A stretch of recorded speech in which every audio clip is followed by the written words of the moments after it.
Hello बच्चों, शुरू करते हैं आज की क्लास। कल की क्लास में हम लोगों ने लॉन्ग स्ट्रेट वायर के आसपास कैसे मैग्नेटिक फील्ड कैलकुलेट करते हैं ये समझा था। आज शुरुआत में एक दो सवाल हम लॉन्ग स्ट्रेट वायर के देखेंगे, कल भी लगाए थे, आज भी एक दो सवाल लगाते हैं जिससे कि कल की क्लास से कनेक्ट हो जाए, फिर हम आगे का आज पढ़ेंगे। चलिए तो एक सवाल ले लेते हैं, साधारण सा सवाल। Two long infinitely insulated wire are kept like that। एक बहुत लंबा सा वायर है, ठीक है, इसकी लंबाई पे शक नहीं करना चाहिए, बहुत लंबा है, ठीक है, इधर मैंने कैलकुलेशन के लिए जगह छोड़ा है। और ये दो लॉन्ग स्ट्रेट वायर, ऐसा और ऐसा, और दोनों के ऊपर प्लास्टिक चढ़ी हुई है, यानी ऐसा नहीं है एक का करंट दूसरे में ट्रांसफर हो जाए, ऐसा बिल्कुल नहीं है। ये तार अलग है और ये तार अलग है, ठीक है। और आपको इसमें मान लीजिए करंट 1.5 एम्पियर और इसमें 2 एम्पियर। चलिए यहां पर मैग्नेटिक फील्ड निकालना है बी पॉइंट पर, ठीक है। चलिए बहुत बढ़िया। तो इस बी पॉइंट पर मैग्नेटिक फील्ड यहां से मान लें ये 1.5 मीटर की दूरी पर है और यहां से ये मान लें 2 मीटर की दूरी पर है, जो भी है। अब ये जो पॉइंट है बी पॉइंट, इस वायर का भी यहां पर मैग्नेटिक फील्ड होगा, इस वायर का भी यहां पर मैग्नेटिक फील्ड होगा। दोनों वायर का मैग्नेटिक फील्ड हम यहां पे कैलकुलेट करेंगे बारी बारी से। उसके बाद देखते हैं इसका किधर है, into the plane of board है या आउट, या इस वाले वायर का किधर है, उसके बाद देखते हैं क्या होता है। पहले मान लीजिए ये वायर नंबर 1 है, इसका मैग्नेटिक फील्ड निकालते हैं। तो मैग्नेटिक फील्ड एक लॉन्ग वायर का 2 मीटर की दूरी पर आपको निकालना है। फॉर्मूला बताइए, μ0I/2πa। लॉन्ग वायर का ए दूरी पर मैग्नेटिक फील्ड का फॉर्मूला क्या है, μ0I/2πa। किस तरह से आया ये भी आपको पता होगा। चलिए μ0 की वैल्यू 4π × 10⁻⁻7 आई, इसमें कितना करंट दौड़ रहा है 2, 2π दूरी कितनी है 2, 2 से ये कटा 2 बार, 2 से ये कटा खत्म, 2 × 10⁻⁻7 टेस्ला। किधर, डायरेक्शन। तो डायरेक्शन के लिए आपको पकड़ना पड़ेगा वायर, और देखिए इस वायर के आपको इधर की तरफ मैग्नेटिक फील्ड देखना है, तो आप अपनी कर्ल करिए फिंगर को ऐसे करके और ऐसे बाहर, इधर तो अंदर जा रहा है लेकिन इधर बाहर, coming out from the plane of board, बाहर, ठीक है। चलिए उस वाले वायर का मैग्नेटिक फील्ड निकालते हैं, इसको नाम देते हैं B1 B2। उसके 1.5 मीटर की दूरी पर निकालना है ना। हाँ, फॉर्मूला बताइए, μ0I/2πa। वो भी इनफाइनाइटली लॉन्ग वायर है, उसके 1.5 मीटर की दूरी पर निकालना है। आंसर बताइए, μ0 की वैल्यू बताइए 4π × 10⁻⁻7। करंट बताइए 1.5/2π, दूरी बताइए 1.5, खत्म, 2π से 2π कटा, आंसर आ गया 2 × 10⁻⁻7। कितना आया, 2 × 10⁻⁻7 टेस्ला। किधर, तो देखिए आप कर्ल कीजिए फिंगर, पहले थंब को ऐसे पकड़िए करंट डायरेक्शन में। ऊपर की तरफ से तो मैग्नेटिक फील्ड निकल रहा है लेकिन नीचे की तरफ मैग्नेटिक फील्ड घुस रहा है। देखिए ऊपर निकला और नीचे घुसा, into the plane of board, यानी 2 × 10⁻⁻7 बाहर की तरफ, 2 × 10⁻⁻7 भीतर की तरफ, यानी यहां पर नेट मैग्नेटिक फील्ड 0 होगा, जितना बाहर उतना भीतर, तो नेट कितना 0, ठीक है। बिल्कुल, वेरी गुड, बहुत अच्छी बात। चलिए थोड़ा सा और एक और प्रैक्टिस कर लेते हैं सीधे वायर की, स्ट्रेट वायर की। इसके बाद आज हमको रिंग पढ़ना है, करंट कैरिंग रिंग के सेंटर पर मैग्नेटिक फील्ड, ठीक है। एक और सवाल देख लेते हैं। 2 parallel wires P and Q placed at a separation of 6 centimetre. 2 wire हैं P और Q, उनको ऐसे बनाया गया है, wire P and wire Q placed at 6 centimetre separation. बहुत बढ़िया। पहले वायर में करंट 5 एम्पियर है जबकि दूसरे वायर में करंट 2 एम्पियर है। इस वायर में करंट 5 एम्पियर का दौड़ रहा है, इस वायर में करंट 2 एम्पियर का दौड़ रहा है। बताना क्या है, इस PQ लाइन पर कोई एक ऐसा पॉइंट बताइए जहां पर नेट मैग्नेटिक फील्ड 0 हो। पहले तो आप इस सवाल को समझ लीजिए, क्योंकि पहली बार हमने इस तरह से वायर्स बनाए हैं। तो आपको बता दें कि ये जो वायर है पैरेलल हैं और ये दो वायर हैं। देखिए एक ये पी वायर है ऐसा, जिसमें करंट भीतर जा रहा है। क्रॉस का मतलब करंट किधर जा रहा है? भीतर। क्रॉस हमेशा into the plane of paper या into the plane of board के लिए यूज किया जाता है। यहां पे करंट भीतर जा रहा है और यहां पे करंट बाहर जा रहा है। तो आपको यहां पे दो वायर दिख रहे होंगे ना, ऐसे ऐसे दो वायर, एक में करंट भीतर और एक में करंट बाहर। लेकिन ये दोनों वायर है कैसे? पैरेलल हैं और इनके बीच की दूरी कितनी है? 6 सेंटीमीटर। इस PQ लाइन पे कोई एक ऐसा पॉइंट ढूंढना है जहां पर नेट मैग्नेटिक फील्ड कैसा हो? 0 हो। अब थोड़ा सा विचार कीजिए, हो सकता है बीच में कोई पॉइंट नेट मैग्नेटिक फील्ड 0 का हो सकता है इधर कोई पॉइंट नेट मैग्नेटिक फील्ड 0 का हो। देखना पड़ेगा। पहले इस बीच में देख लें, इस वाले वायर का मैग्नेटिक फील्ड कैसा होगा? करंट भीतर है, अंगूठा अंदर करिए, घुमाइए, ऐसा सर्किल घूमेगा, यानी इसके मैग्नेटिक फील्ड ऐसे जाएंगे, इस डायरेक्शन में घूम रहे हैं, है ना? तो यहां बीच में मैग्नेटिक फील्ड की डायरेक्शन क्या हो जाएगी? ऐसी, ऐसी, है ना? कहीं भी अगर आपको मैग्नेटिक फील्ड की डायरेक्शन देखनी है तो आपको ऐसे टेंजेंट बनाना होता है इस मैग्नेटिक फील्ड लाइन पे। जरा इसको देखिए, यहां भी आप इसको देख सकते हैं, करंट अंदर है तो ऐसे ऐसे घूम रहा है सर्किल, तो यहां पर मैग्नेटिक फील्ड ऐसा टेंजेंट। ये है पहले वायर के कारण। दूसरे वायर के कारण करंट बाहर है तो ऐसे पकड़ेंगे, दूसरे वायर के कारण भी इधर ही होगा, यानी दोनों मैग्नेटिक फील्ड यहां तो जुड़ रहे हैं। यहां बीच में कोई भी ऐसा पॉइंट नहीं मिलेगा जहां पर मैग्नेटिक फील्ड 0 हो, क्योंकि 0 तभी होगा जब मैग्नेटिक फील्ड अपोजिट में होंगे। तो इधर तो कोई नहीं मिलने वाला। तो लेट करते हैं, ये एक पॉइंट P और Q ले चुके हैं, तो इस पॉइंट को हम नाम ले दें B, और यहां पर मैग्नेटिक फील्ड 0 है, ठीक है? या कोई दूसरा नाम ले लें Z, यहां पर मैग्नेटिक फील्ड 0 जो कि x दूरी पर है। आइए देखिए, P वायर का Z पॉइंट पे मैग्नेटिक फील्ड कैसा होगा? करंट लीजिए, घुमाइए, तो ऐसा करंट जा रहा है भीतर, तो घूमेगा तो सर्किल इसका ऐसा जाएगा मैग्नेटिक फील्ड का, है ना? है ना? तो यहां पर मैग्नेटिक फील्ड कैसा जा रहा है? नीचे की तरफ। तो इस वायर के कारण जो भी मैग्नेटिक फील्ड होगा वो नीचे की तरफ होगा। इसको हम B1 मैग्नेटिक फील्ड नाम दें। वैल्यू निकालें इसकी। B1 की वैल्यू है μ0I/2πa।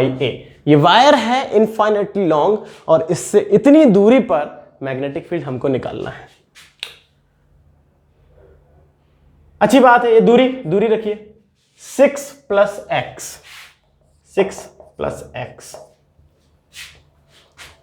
बाकी सब तो कट ही जाएगा, तो सेंटीमीटर में ही आपका आंसर आएगा। दूसरा वायर ये है, इसका मैग्नेटिक फील्ड ऊपर, देखिए कैसा घूम रहा है इसका सर्किल, ऐसा घूम रहा है ना, तो ऐसे घूम के कैसा आएगा? ऊपर।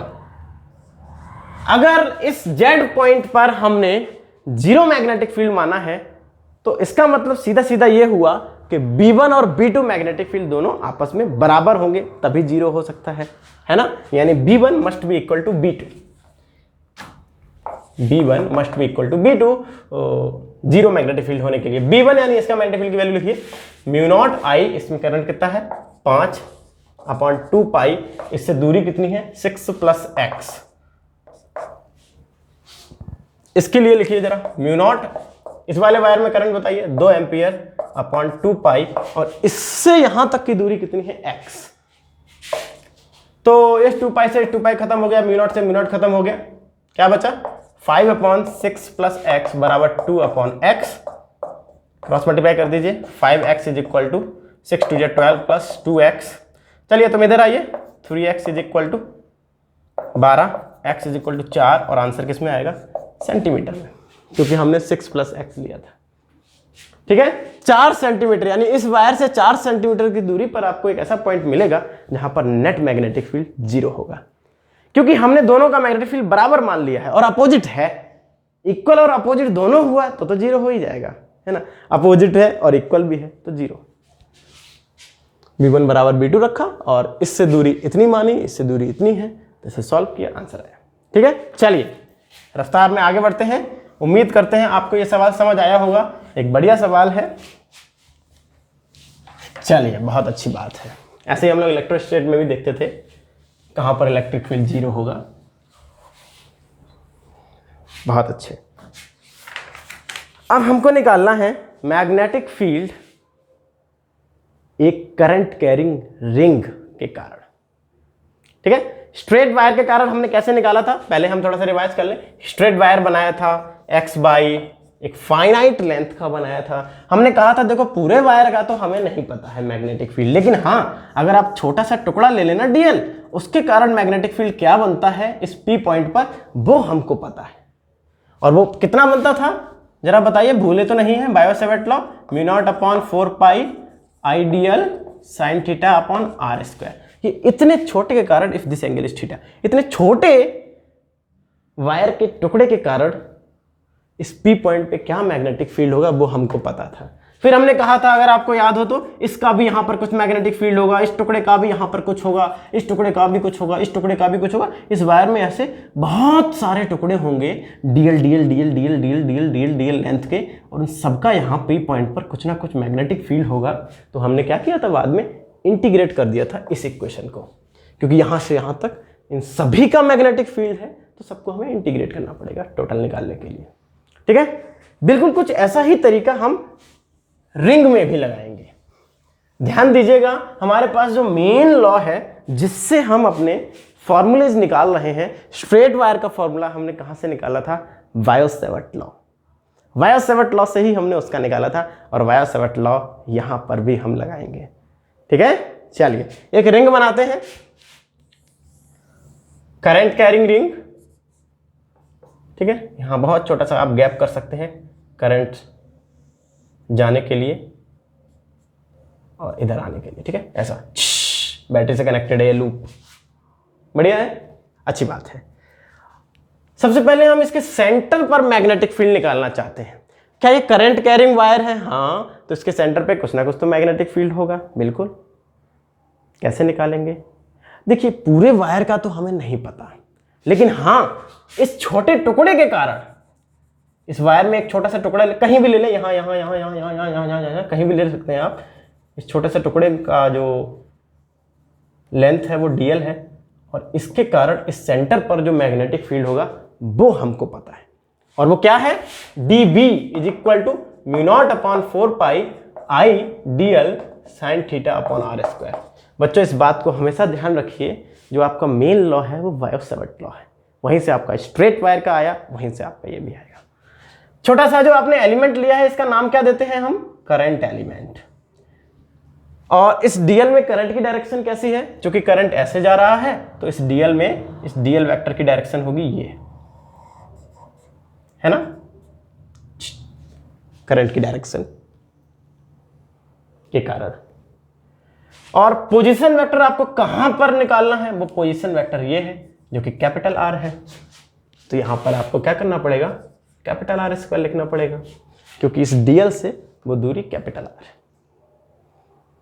ठीक है, तो आपने इस छोटे से करंट एलिमेंट का सेंटर पर यहां इस पॉइंट पर क्या मैग्नेटिक फील्ड होगा उसको लिख दिया, μ0/4 I dl sin theta upon r square. अच्छा एक बात देखिए, इस dl और इस पोजीशन वेक्टर जो p पॉइंट, जो सेंटर का पॉइंट है p, उस p पॉइंट के लिए जो वेक्टर है उसको पोजीशन वेक्टर बोलते हैं, कि बीच में एंगल कितना है, 90।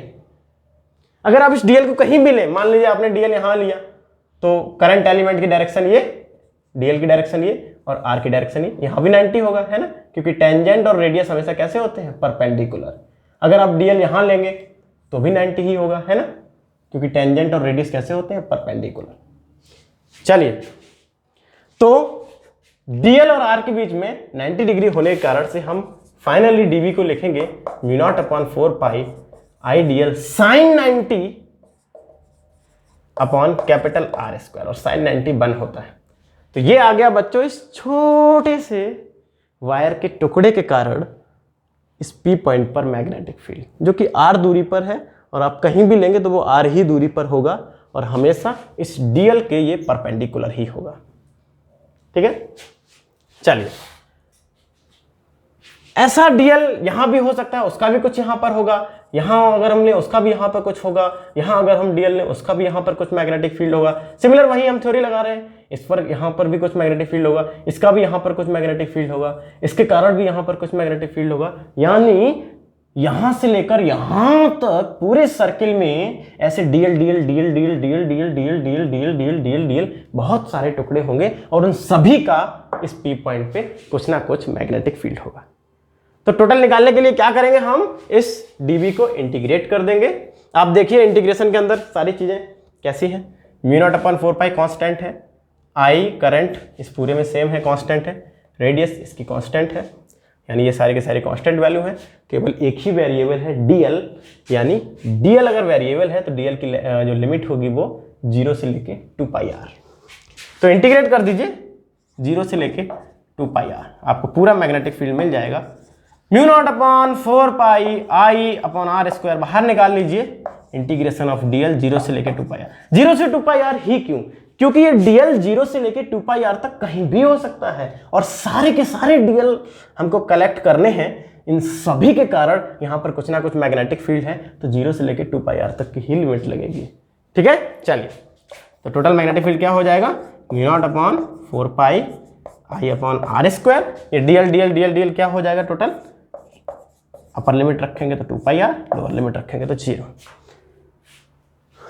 चलिए तो फाइनली हम आंसर लिख सकते हैं, magnetic field at centre mu naught upon 4 pi I R square into 2 pi R. 2 pi से ये कटेगा 2 बार, आर से एक आर कटेगा, तो मैग्नेटिक फील्ड क्या आ जाएगा, mu naught I upon 2 R. This is the final result. ठीक है, तो स्ट्रेट वायर का आपने देखा, जब हमने वायर सेवर्टर लगाया था उसमें इंटीग्रेशन थोड़ा पेचीदा था, क्योंकि तीन तीन चीजें वेरिएबल थी। तो हमने पहले क्या किया, उनको कांस्टेंट में बदला था। यहां पर ऐसा कुछ नहीं था, हमने इस छोटे से डीएल का पी पॉइंट जो कि सेंटर है पर क्या मैग्नेटिक फील्ड होगा, बायो-सेवर्ट लॉ लिखा, क्योंकि छोटे से टुकड़े का मैग्नेटिक फील्ड किससे पता चलता है, बायो-सेवर्ट लॉ से। ठीक है, उसको लिखा, बस उसमें हमने क्या रखा, बस साइन 90 की वैल्यू रख दी, क्योंकि ये डीएल हम कहीं भी लें तो टेंजेंट और रेडियस हमेशा 90 पर ही रहता है। तो ये टेंजेंट और रेडियस 90। फिर जब हमने इस पूरे यहां पर जितने भी डीएल होंगे सबका मैग्नेटिक फील्ड कलेक्ट करना चाहा, उस बायो-सेवर्ट लॉ में इंटीग्रेट करना चाहा, तो देखा केवल एक ही वेरिएबल है, सबको बाहर निकाला, इंटीग्रेट कर दिया, खत्म। लिमिट लगा दी 0 से लेके 2 पाई आर की, आप देख रहे हैं। ठीक है, तो ये बहुत ज्यादा आसान है। ठीक है, चलिए हमारा रिजल्ट क्या आया, mu naught I upon 2 R. ठीक है, mu naught I upon 2 R. R is the radius of the loop, उसके सेंटर पर मैग्नेटिक फील्ड। अच्छी बात है। आइए देखिए जरा,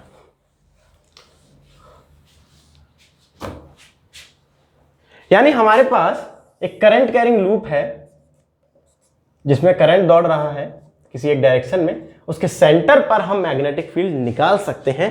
कितना होगा magnetic field at centre, mu naught I upon 2 R. Do not confuse with straight line wire, उसका जो फॉर्मूला था mu naught I upon 2 pi A. ठीक है, तो बहुत सारे लोग रफ्तार में उसको याद करते हैं, तो यहां भी mu naught I upon 2 pi R कर देते हैं, गलत हो जाएगा। ठीक है, यहां पर पाई नहीं है, mu naught I upon 2 R इतना ही है केवल। ठीक है, आर क्या है, रेडियस है। चलिए बहुत अच्छी बात है। डिजाइन बना लेते हैं मैग्नेटिक फील्ड की।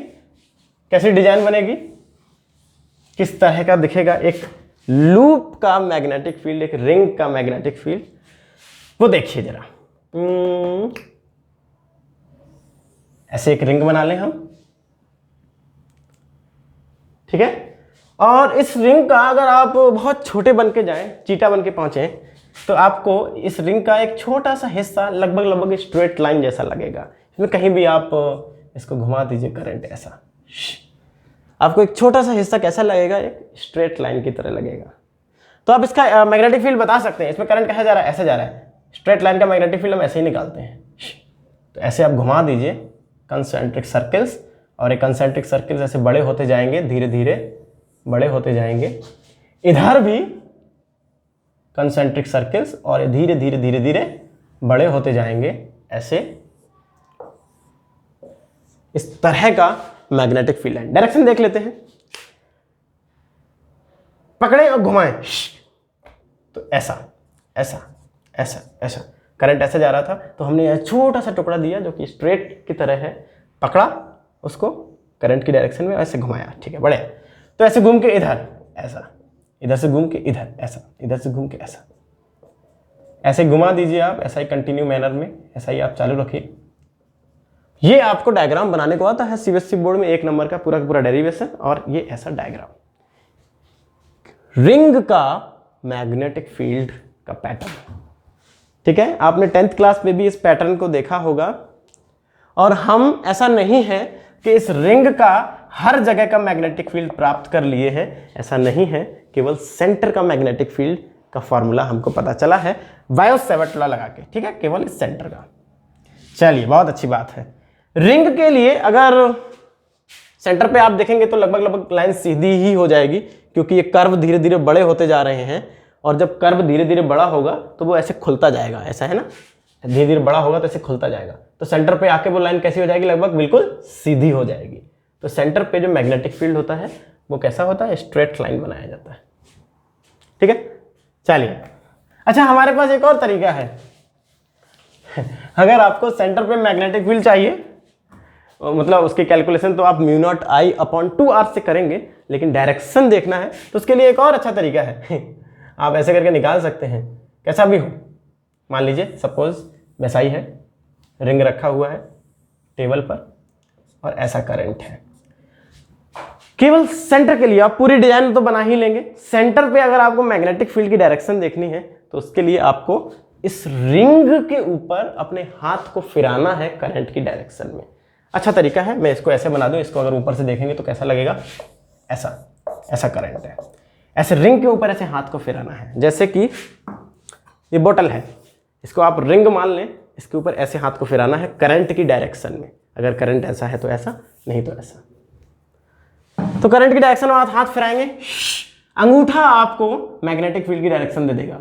सेंटर पर मैग्नेटिक फील्ड अंदर होगा, सेंटर पर मैग्नेटिक फील्ड अंदर होगा, सेंटर पर मैग्नेटिक फील्ड अंदर होगा। देखिए जरा, घुमाइए, नीचे की तरफ आ रहा है, नीचे की तरफ। ऐसा ही आया था, अभी आप पीछे बैक करके देखिए, अपना जो डायग्राम बना था वो लगभग ऐसा ही बना था, इसी डायरेक्शन में था, सेंटर पे, ठीक है। चलिए, हम लोग बहुत सारी प्रैक्टिस करेंगे पूरे के पूरे रिंग की, जिससे कि हमें पूरा का पूरा अंतर पता चले स्ट्रेट और रिंग में। आइए देखिए, सबसे पहले हम एक साधारण सा सवाल लगाएं, उसके बाद हम और भी कई सवाल लगाएंगे। सिंपल सा सवाल ले लेते हैं।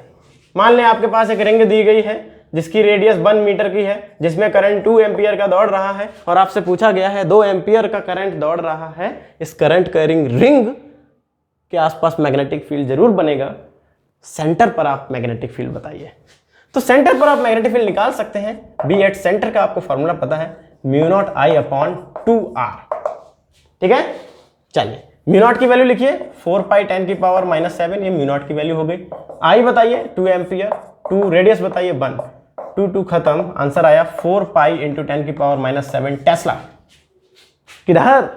जैसे ही आपको रिंग दिख रही है आप हाथ घुमाइए, भीतर घुमाइए, भीतर हाथ घुमाइए, भीतर, इनटू द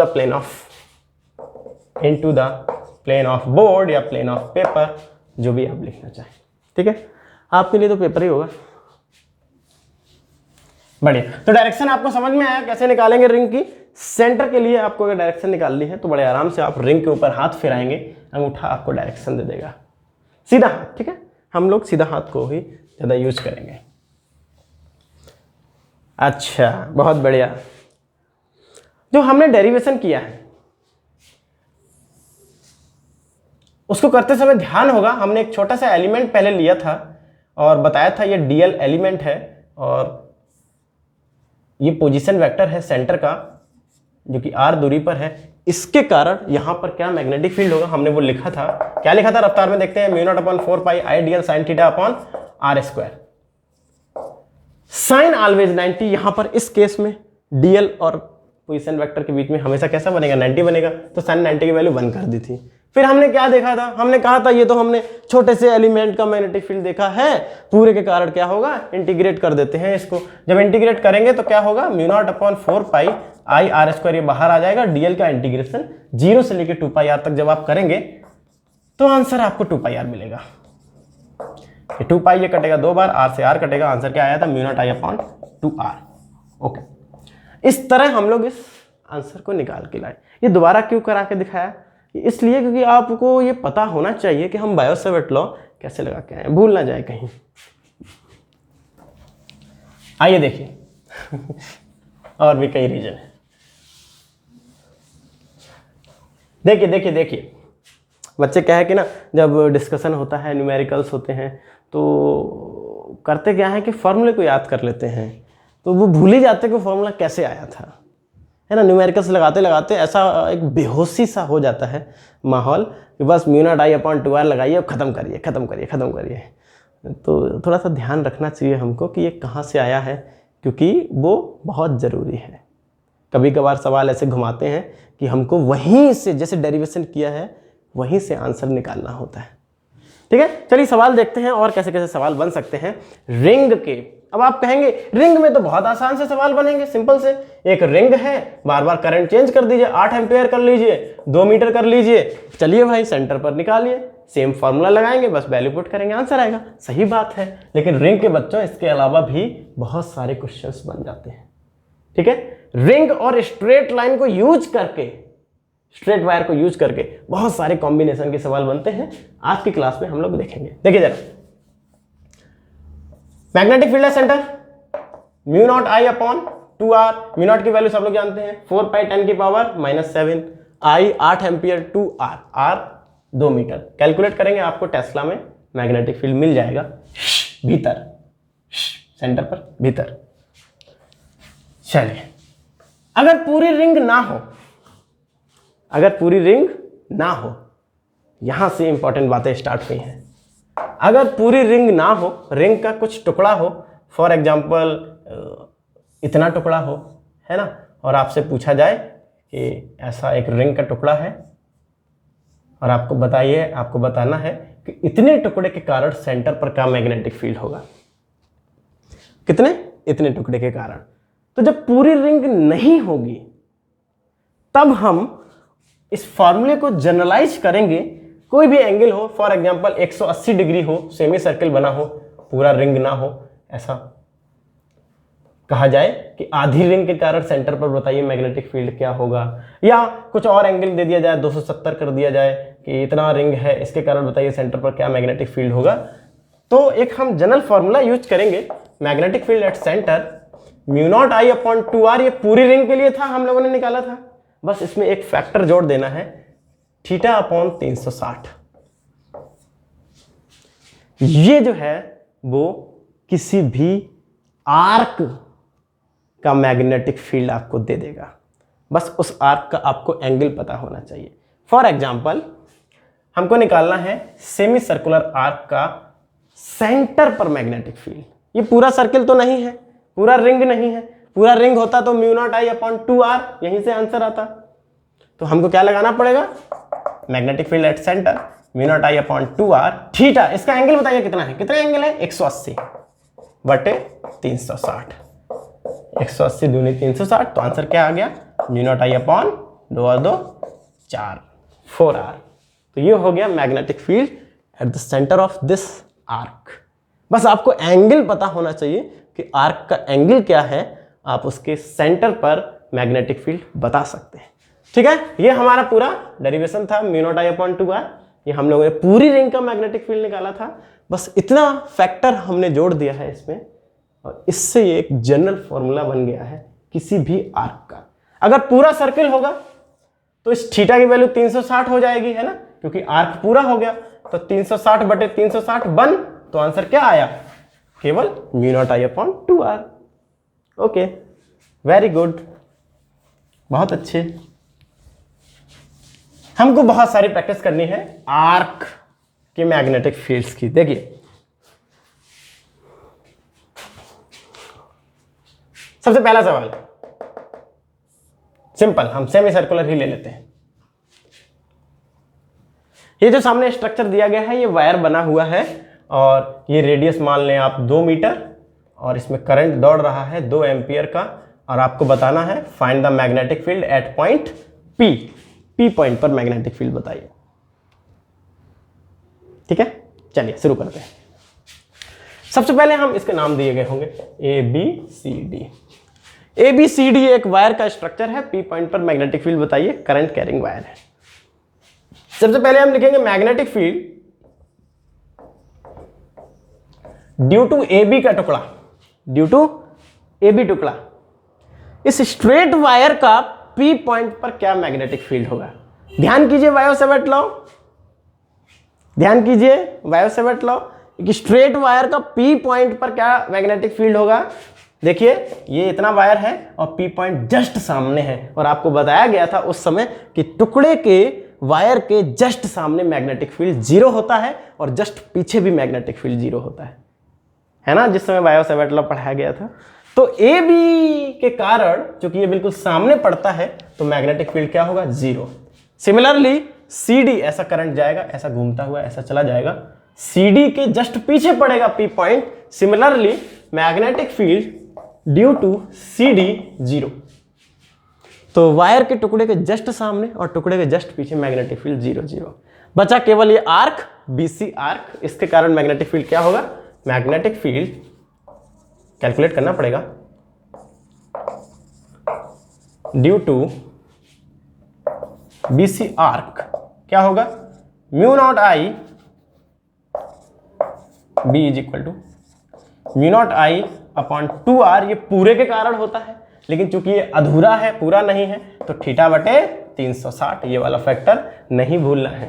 बताइए इस आर्क का एंगल 180, तो 180 बटे 360। चलिए वैल्यू रखें, म्यू नॉट की वैल्यू 4 पाई 10 की पावर -7। करंट इसमें दौड़ रहा है 2 एम्पियर का, ये 2 बार कटेगा, कुल मिला के हो जाएगा नीचे 4r। तो म्यू नॉट की वैल्यू लिख दी, आई की वैल्यू लिख दी और नीचे क्या है 4r।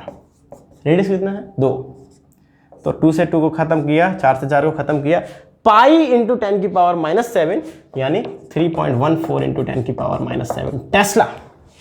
किधर घुमाइए, भीतर, into the plane of board, into the plane of board, into the plane of paper.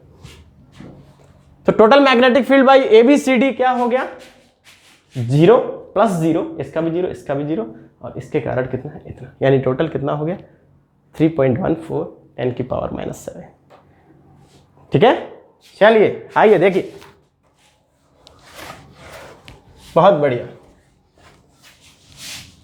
थोड़ा सा चेंज करते हैं, थोड़ा सा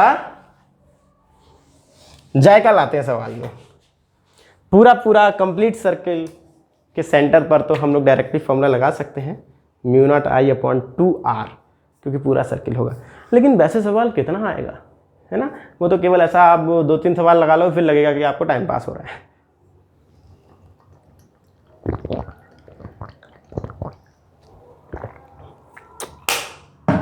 आइए देखिए थोड़ा सा,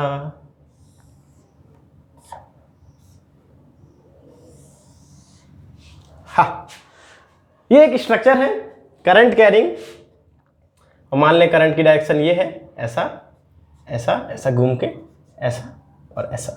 find the magnetic field eight point P, और आपको बता दें P जो है वो इसका भी सेंटर है और इसका भी सेंटर है। Find the magnetic field eight point P। ठीक है, कुछ वैल्यूज ले लें कैलकुलेशन करने के लिए। मान लें करंट 2 एम्पियर है और इसकी रेडियस 1 मीटर की है और इसकी रेडियस 2 मीटर की है। सही है, हम लोगों को कैलकुलेशन नहीं सीखना है, ये देखना है सवाल कैसे बनना है। आइए सबसे पहले हम जो नाम दिए हैं वो नाम लिख लें। अच्छा, इस स्ट्रेट के कारण तो 0 हो जाएगा क्योंकि इसके जस्ट सामने P पॉइंट है, तो जस्ट सामने मैग्नेटिक फील्ड होता नहीं है, तो इसके कारण 0 हो जाएगा। और इस टुकड़े के जस्ट पीछे P पॉइंट है, तो जस्ट पीछे भी मैग्नेटिक फील्ड नहीं होता, तो उसके कारण भी 0 हो जाएगा। आप नाम लिख दीजिए A B C D और यहाँ पे लिख लीजिए E जो भी है। ठीक है, चलिए ना लिखिए। तो ए बी के कारण मैग्नेटिक फील्ड 0, सी डी के कारण मैग्नेटिक फील्ड 0। अब बचा बी सी आर्क और डी ए आर्क। तो पहले हम निकालें बी सी आर्क के कारण, एक एक करके आप निकालेंगे तो बिल्कुल आसान लगेगा, कतई कठिन नहीं है।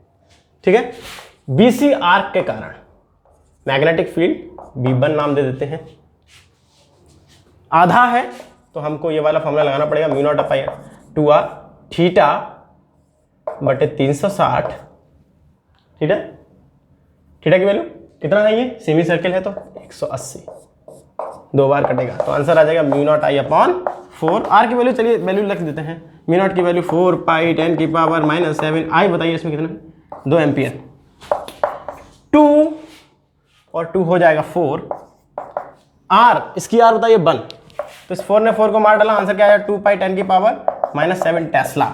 जिस समय आप मैग्नीट्यूड निकाल रहे हो मैग्नेटिक फील्ड का, ठीक है, उस समय आपको डायरेक्शन के बारे में नहीं सोचना है। एक बार निकल आए अब सोचना है किधर, भीतर। देखिए इसके कारण किधर आ रहा है, करंट ऐसा है तो भीतर, सेंटर पर आप डायरेक्टली निकाल सकते हैं भीतर। अंदर की तरफ P पॉइंट पे मैग्नेटिक फील्ड होगा 2 पाई 10 की पावर -7 टेस्ला इस BC आर्क के कारण। DA आर्क के कारण भी करते हैं कैलकुलेशन, यहीं पे कर लेते हैं। Mu naught I upon 2r और इसका भी थीटा 180 है तो 180 बटे 360 1/2 होगा, यानी mu naught I upon 4r directly लिख लें। म्यू नॉट की वैल्यू बताइए 4 पाई 10 की पावर -7। इसमें करंट वही दौड़ रहा है, वही घूम घाम के आ रहा है। 4, आर की वैल्यू बताइए 2, 2 से 2 को खत्म कर दिया, 4 से 4 को खत्म कर दिया, आंसर आया पाई इंटू 10 की पावर -7 टेस्ला। किधर, हाथ फिराइए करंट की तरफ, सीधा हाथ लीजिए और करंट की तरफ रिंग पर फिराइए तो आपका अंगूठा अंदर into the plane of board, into the plane of board. ठीक है, अब आप टोटल मैग्नेटिक फील्ड बता सकते हैं। इसके कारण 0, इसके कारण 0, जो भी कुछ है आर्क के कारण ही है, तो और दोनों भीतर है, इसका भी भीतर है और इसके कारण भी भीतर है, तो दोनों मैग्नेटिक फील्ड ऐड हो जाएंगे। 2 पाई और पाई ऐड होके 3 पाई इंटू 10 की power -7 is the answer inside the plane of board. 3 pi 10 की पावर -7। ठीक है, चलिए वेरी गुड। उम्मीद करते हैं आपको ये समझ आ रहा होगा कैसे सवाल लगाने हैं। रिंग वाले थोड़े से आसान होते हैं, हाँ, और वैरायटी इसमें बहुत ज़्यादा बनती है। थोड़ा सा इसको पलट देते हैं, थोड़ा मजा ले लेते हैं, ऐसा कर देते हैं। सेम सवाल, सेम कैलकुलेशन, कैलकुलेशन करने में दिक्कत ना हो इसलिए जल्दी से हो जाए रफ्तार में। ये 2 एम्पियर का करंट ऐसे घूम घाम के ऐसे आ रहा है और इस P पॉइंट पे आपको मैग्नेटिक फील्ड निकालना है। और उम्मीद है आपको समझ आ रहा होगा, ये वाला छल्ला ऊपर था, अब मैंने उसको फ्लिप करके नीचे कर दिया, बस इतना अंतर है। अंदर वाले की रेडियस 1 मीटर और बाहर वाले की रेडियस 2 मीटर। ठीक है, बना दूं क्या, 1 मीटर और ये 2 मीटर। चलिए, तो सीधी सी बात है, इस स्ट्रेट वायर के जस्ट सामने है P, तो इसके कारण मैग्नेटिक फील्ड 0 होगा। इस स्ट्रेट वायर के जस्ट पीछे है P, तो उसके कारण भी मैग्नेटिक फील्ड 0 होगा। केवल मैग्नेटिक फील्ड इस आर्क और इस आर्क के कारण होगा। नाम दे देते हैं ABCD। तो BC आर्क के कारण क्या है,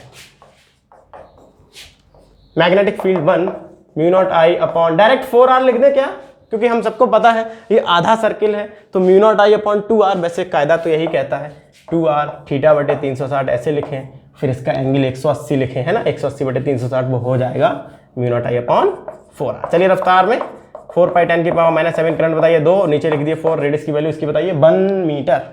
4 ने 4 को मार डाला, 2 पाई 10 की पावर -7 टेस्ला। किधर किधर घुमाइए जरा करंट की तरफ, हाथ रिंग के ऊपर घुमाना है, जैसे ये बोतल के ऊपर ऐसे घुमा रहे हैं हाथ, ऐसे घुमाना है, ऐसे घुमाएंगे बाहर, coming out from the plane of paper. BC के कारण। अब बात आती है DA आर्क के कारण। डायरेक्ट लिख दें mu naught I upon 4r, क्योंकि ये एंगल भी 180 ही है, पूरा सर्किल नहीं है। 4 पाई 10 की पावर -7 इस म्यू नॉट की वैल्यू। करंट इसमें कितना दौड़ रहा है, 2 एम्पियर। 4, इसकी रेडियस बताइए 2, 2 ने 2 को मारा, 4 ने 4 को मारा, आंसर आया पाई इंटू 10 की पावर -7 टेस्ला। किधर, भीतर, क्रॉस। अब आप देख रहे हैं पिछले सवाल और इस सवाल में केवल इतना ही अंतर हुआ कि BC आर्क का मैग्नेटिक फील्ड बाहर की तरफ निकल रहा है P पॉइंट पे, और DA आर्क का मैग्नेटिक फील्ड भीतर जा रहा है। दोनों वेक्टर अपोजिट हैं, एक का बाहर दूसरे का भीतर। ठीक है, ये बाहर ये भीतर, तो घटा देंगे ज़्यादा में से कम। ज़्यादा कौन है, B1। B1 में से इस B2 को घटा देंगे तो आंसर आएगा B नेट। 2 पाई 10 की पावर -7 में माइनस हो जाएगा पाई 10 की पावर -7। 2 पाई में पाई घटेगा, आंसर आएगा पाई इंटू 10 की पावर -7 टेस्ला। जीतेगा कौन? जो बड़ा है। बाहर की तरफ स्ट्रांग मैग्नेटिक फील्ड था, भीतर की तरफ वीक मैग्नेटिक फील्ड था, तो जीतेगा कौन? बाहर वाला। तो नेट मैग्नेटिक फील्ड जो आएगा फाइनल वाला बाहर की तरफ होगा। ठीक है, चलिए उम्मीद करते हैं आपको ये सवाल समझ आ रहा होगा। इस टाइप के सवाल और भी हम काफी करते हैं, देखते हैं कैसा कैसा बन सकता है।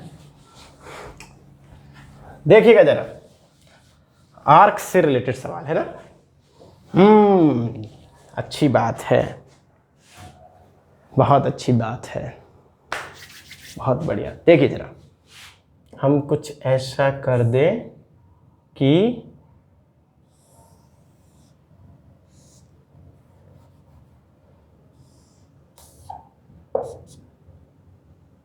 A B C D 2 ampere 2 metre, 2 ampere का करंट दौड़ रहा है इस स्ट्रक्चर में। बताइए magnetic field at the point P जो कि सेंटर है इस आर्क का। ठीक है, और आपको बता दें कि इस वायर के जस्ट सामने P है और करंट ऐसे घूम के ऐसे निकल जाएगा। इस वायर के जस्ट पीछे है पॉइंट P, ये रहा पॉइंट P। तो इसका मतलब ये है कि इस वायर का यहाँ पर कोई मैग्नेटिक फील्ड नहीं होगा और इस टुकड़े का भी यहाँ पर कोई मैग्नेटिक फील्ड नहीं होगा। किसी भी वायर के टुकड़े के जस्ट सामने मैग्नेटिक फील्ड 0 होता है और पीछे भी। बायो-सैवर्ट लॉ से ये बात हमको बताई जा चुकी है। ठीक है, चलिए, चूंकि ये वाला एंगल 90 है तो ये कितना हो जाएगा? 270 है ना। कितना हो जाएगा? 270। हमको केवल इस आर्क का ही मैग्नेटिक फील्ड निकालना है, इन दोनों का 0 है। तो BC आर्क का मैग्नेटिक फील्ड, BC आर्क का मैग्नेटिक फील्ड एट सेंटर क्या होता है? μ0I/2r। लेकिन वो तो तभी होता है जब सर्किल पूरा हो। अगर सर्किल ऐसा कटा हुआ है, अधूरा है, तो एक फैक्टर इस पे जुड़ जाता है θ/360। इसका थीटा बताइए कितना है? 270 एंगल बना रहा है ये, तो इसका एंगल लिख दीजिए। 270 बन रहा है, 0 से 0 कटा, 3 9 27, 3 9 3 4 12, यानी 3/4। आंसर आ गया 3/4 इंटू μ0I/2r, यानी हो जाएगा 3 इंटू पाई, μ0 की वैल्यू लिख दी 4 पाई 10 की पावर -7। करंट कितना दौड़ रहा है इस BC आर्क में? 2 एम्पियर। वही तो 2 एम्पियर घूम कर जा रहा है, 2 एम्पियर। आइए 4 इंटू 2 8r। आर की वैल्यू कितनी है? 2 मीटर। तो बड़ा मजा आता है इस सवाल लगाने में, है ना। खत्म हो गया सारा। कितना बचा? 3 पाई 10 की पावर -7 और नीचे 2 बचा, यानी 3/2 पाई 10 की पावर -7। किधर? टेस्ला किधर? घुमाइए, करंट की डायरेक्शन ये है, भीतर भीतर आ रहा है, भीतर जा रहा है, into the plane of board. ठीक है, चलिए, वेरी गुड। ऐसे कटे छठे सर्किल का भी हम सेंटर पर मैग्नेटिक फील्ड निकाल लेते हैं, स्ट्रेट का तो कभी नहीं होता अभी इन सारे सवालों में। ठीक है, पूरे का तो हम निकाल ही लेते हैं, ऐसे कटे हुए का भी निकाल लेते हैं। आइए देखिए, चलिए थोड़ा सा हम चेंज करें। कौन था ये? अच्छा, ऐसा था।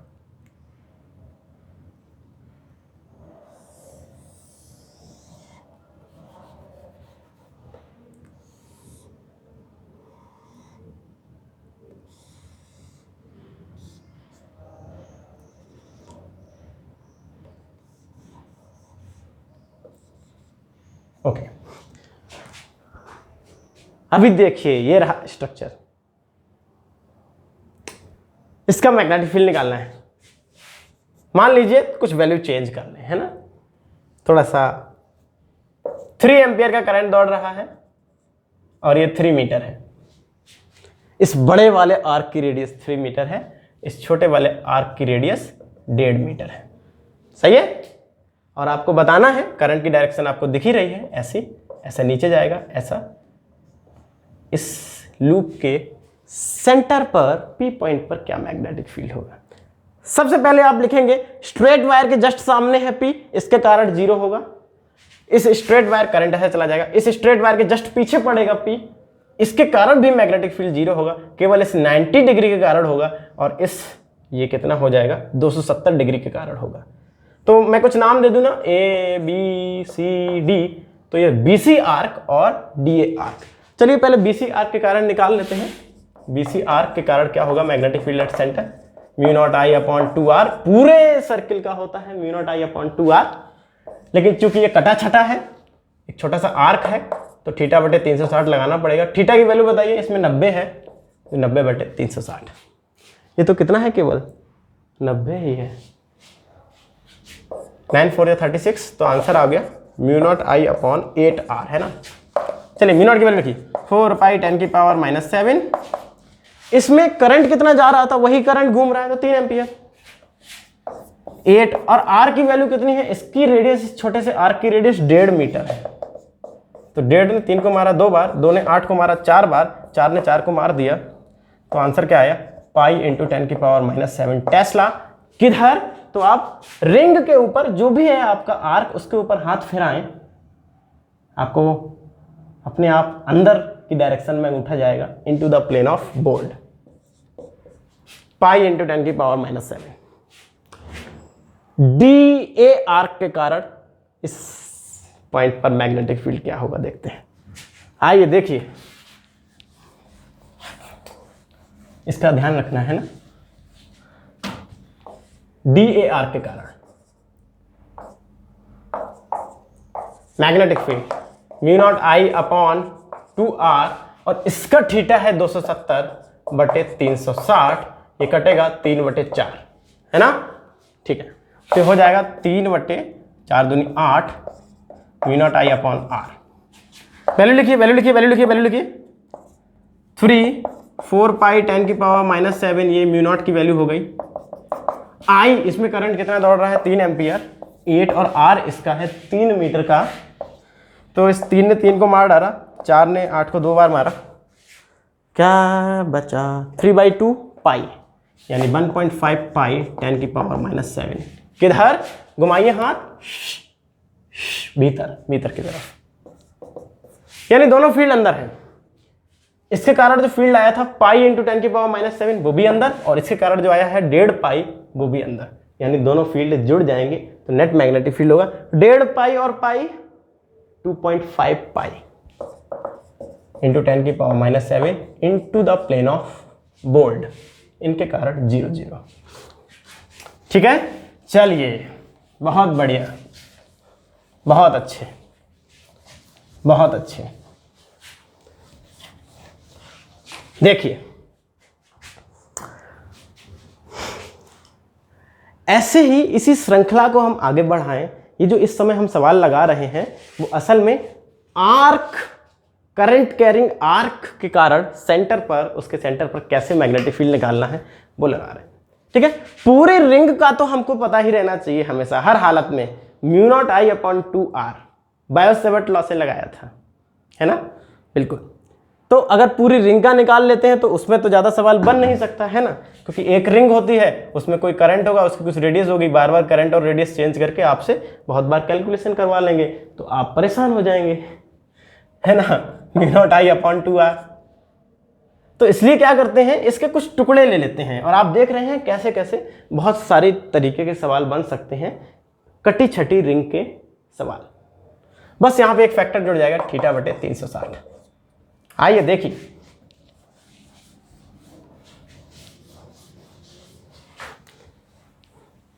एक छोटा सा सवाल, एक छोटा सा सवाल, एक छोटा सा सवाल।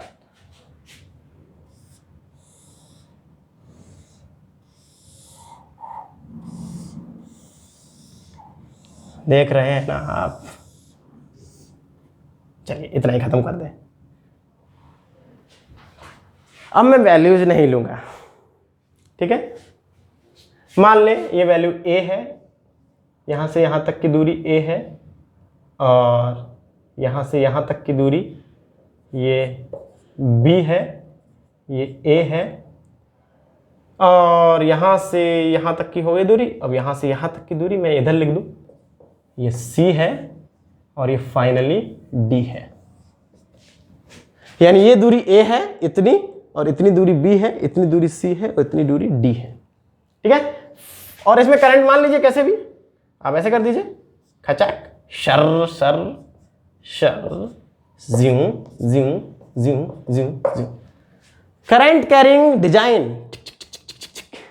Find the magnetic field at this point P, find the magnetic field eight point P। सोचिए जरा,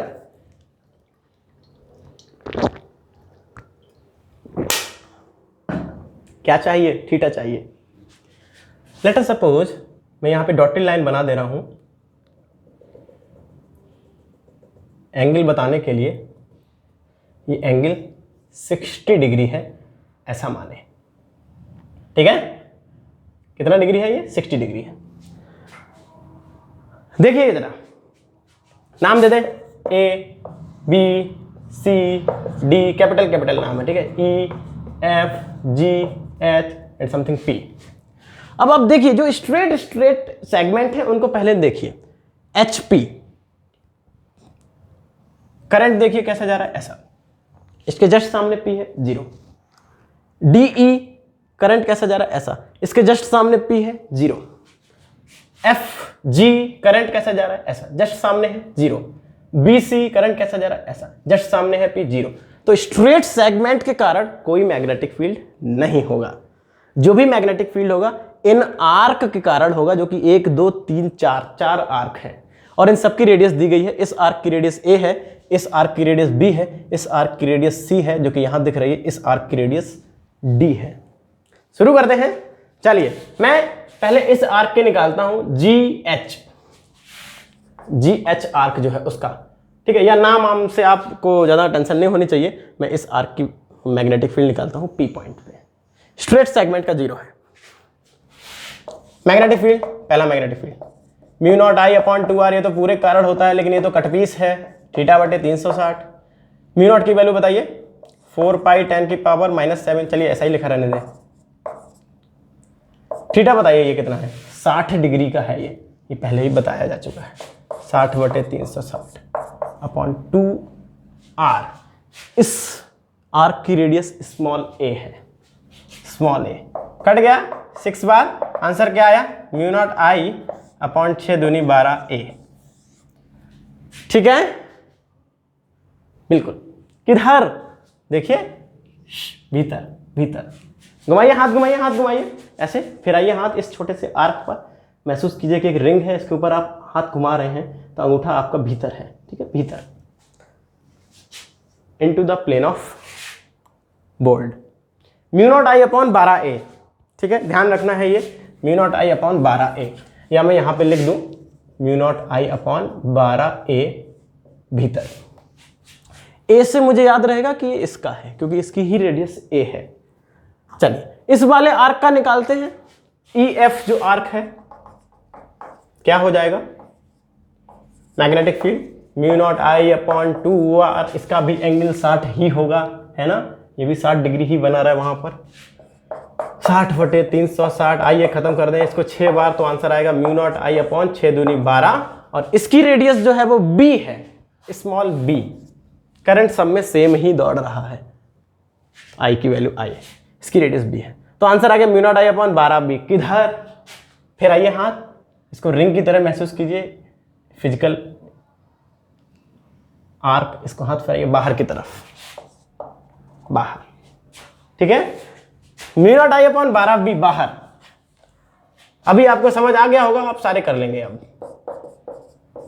बाहर अभी बचा है CD arc, mu naught I upon 12C, है ना? कैसे आप लिखेंगे इसके लिए? Mu naught I upon 2R। Theta इसका भी 60 है बटे 360, इसका एंगल भी 60 ही है। ये 6 बार जाएगा तो mu naught I upon 12, mu naught I upon 12। और इसकी रेडियस क्या है? C। किधर? भीतर, भीतर की तरफ, ठीक है? यानी mu naught I upon 12C भीतर। एंड फाइनली ये वाला आर्क, और इस तरह हम पूरी डिजाइन को कंप्लीटली सॉल्व कर लेंगे। AB आर्क, और इसका भी सेम आएगा mu naught I upon 2R। इसका एंगल 60 है, 60 बटे 360, 6 बार जाएगा, 6 दूनी 12, म्यू नॉट I अपॉन 12। और इसकी रेडियस स्मॉल d। किधर, बाहर। यानी आपके पास 4 मैग्नेटिक फील्ड है, भीतर बाहर भीतर बाहर, इस पी पॉइंट पे, ठीक है। स्ट्रेट सेगमेंट के कारण तो कुछ था ही नहीं, इनके कारण तो कुछ था ही नहीं। इसके कारण भीतर आया, ये देखिए, इसके कारण बाहर आया, ये देखिए, इसके कारण भीतर आया, और इसके कारण फिर से बाहर आया पी पॉइंट पर। तो नेट मैग्नेटिक फील्ड क्या होगा, भीतर भीतर वाले जुड़ जाएंगे क्योंकि वो एक डायरेक्शन में है, और बाहर बाहर वाले जुड़ जाएंगे एक डायरेक्शन में है। फिर आपको 2 मैग्नेटिक फील्ड मिलेंगे, भीतर और बाहर। नेट निकालने के लिए आपको घटाना पड़ेगा, कौन बड़ा होगा कौन छोटा होगा। तो आप देख सकते हैं डिनोमिनेटर में रेडियस है, बाकी सबका सब कुछ सेम है, म्यू नॉट आई अपॉन 12 सब में सेम है। मैंने रफ्तार में लिख दिया था, यहाँ पर आई है, ठीक है। जिसका डिनोमिनेटर ए, ये रेडियस छोटी होगी, उसका मैग्नेटिक फील्ड स्ट्रांग होगा। यानी ये वाला डोमिनेट कर जाएगा, भीतर वाला। तो भीतर वाले आप ऐड कर दीजिए और बाहर बाहर वाले ऐड कर दीजिए। Mu naught I upon 12 A, mu naught I upon 12 C, mu naught I upon 12 A plus mu naught I upon 12 C. इसमें माइनस कर दीजिए इन दोनों को, minus mu naught I upon 12 B and minus mu naught I upon 12 D. चाहे तो आप LCM ले वो कॉमन ले सकते हैं, 12 1 upon A plus 1 upon C minus 1 upon B minus 1 upon D. This is our answer. आप एलसीएम ना ही ले तो अच्छा है, टेस्ला, ठीक है। बिल्कुल, उम्मीद करते हैं आपको ये सारा किस तरह से हम मैग्नेटिक फील्ड कैलकुलेट कर रहे हैं वो सारे समझ आ रहे होंगे, ठीक है। चलिए तो देखिए जरा, आज हमने क्या क्या सीखा। आज हम लोगों ने सबसे पहले सीखा कि रिंग के सेंटर पर मैग्नेटिक फील्ड कैसे निकालते हैं। तो हमने पहले रिंग ली, एक छोटा एलिमेंट लिया, कहा कि साहब हमको फॉर्मूला तो पता नहीं है, स्ट्रेट वायर का जो फॉर्मूला आया था वो बायो-सेवर्ट लॉ से आया था, तो इसको भी हम बायो-सेवर्ट लॉ से ही लगाएंगे, है ना। तो हमने एक छोटा सा एलिमेंट लिया था जिसकी डायरेक्शन ये थी, और यहाँ पर मैग्नेटिक फील्ड चाहिए था, तो पोजीशन वेक्टर कैपिटल आर था, और हमको पता था बायो-सेवर्ट लॉ। इसका मतलब छोटे से मैग्नेटिक फील्ड, छोटे से एलिमेंट का मैग्नेटिक फील्ड हमको पता था। कितना था, mu naught upon 4 pi I dl sine 90 upon R square. 90 क्यों है, ये 90 है। टोटल के कारण हमको इंटीग्रेट करना पड़ेगा 0 से 2 पाई आर, ये सब कुछ बाहर निकल जाएगा और बड़े आराम से आंसर आ जाएगा, ठीक है। बिल्कुल आपको पता होना चाहिए आपने क्लास में क्या सीखा। फिर जब पूरे सर्कल का मैग्नेटिक फील्ड हमको पता चल गया, तो छोटे से टुकड़े, एक कट पीस रिंग, यानी ऐसी रिंग है, बस एंगल आपको बता देंगे, ऐसी रिंग है तो उसके सेंटर पर क्या मैग्नेटिक फील्ड होगा। अगर करंट कैरिंग रिंग है तो mu naught I upon 2r, ये टोटल होता है पूरी के कारण, बस थीटा बटे 360 इतना और हम इसमें जोड़ देंगे, तो ये एक जनरल फॉर्मूला बन जाएगा किसी भी आर्क के सेंटर पर मैग्नेटिक फील्ड, ठीक है। चलिए, वेरी गुड, बहुत बढ़िया। आइए थोड़ा एक दो होमवर्क दे दे जिससे कि थोड़ी सी प्रैक्टिस हो जाए आपकी। आर्क के सेंटर पर मैग्नेटिक फील्ड, चलिए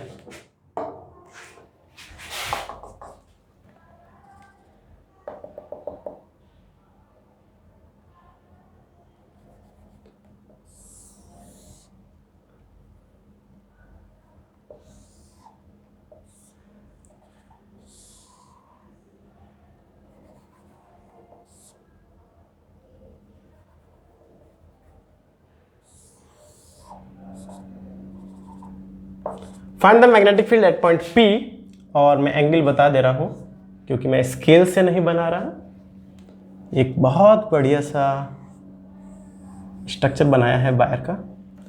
मान लीजिए करंट इस डायरेक्शन दौड़ रहा है तो ऐसा जाएगा, ऐसा जाएगा, इधर ऐसा जाएगा, इधर ऐसा जाएगा, वो आप लोग कर ही लेंगे, ठीक है। इसमें ऐसा जाएगा, इसमें ऐसा जाएगा। इस बाहर वाले की रेडियस आप 2 मीटर मानिए, इस अंदर वाले की रेडियस आप 1 मीटर मानिए, और करंट फ्लोइंग आप 4 एम्पियर मानिए। कितना ampere, 4 ampere. Find the magnetic field eight point P, यानी जो सेंटर है। और सुविधा के लिए मैं बता दूं ये एंगल 90 है, तो बचा हुआ एंगल 270 होगा, ठीक है। पहला क्वेश्चन नोट कर लीजिए अपनी कॉपी में। अगला देखिए,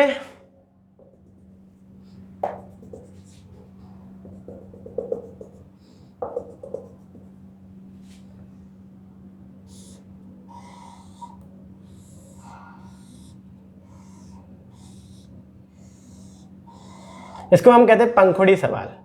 क्या कहते हैं? पंखुड़ी सवाल। क्यों कहते हैं अभी आपको दिखाई दे जाएगा, इसलिए कहते हैं। मिटाल दें जो रेजिड्यू है। चलिए,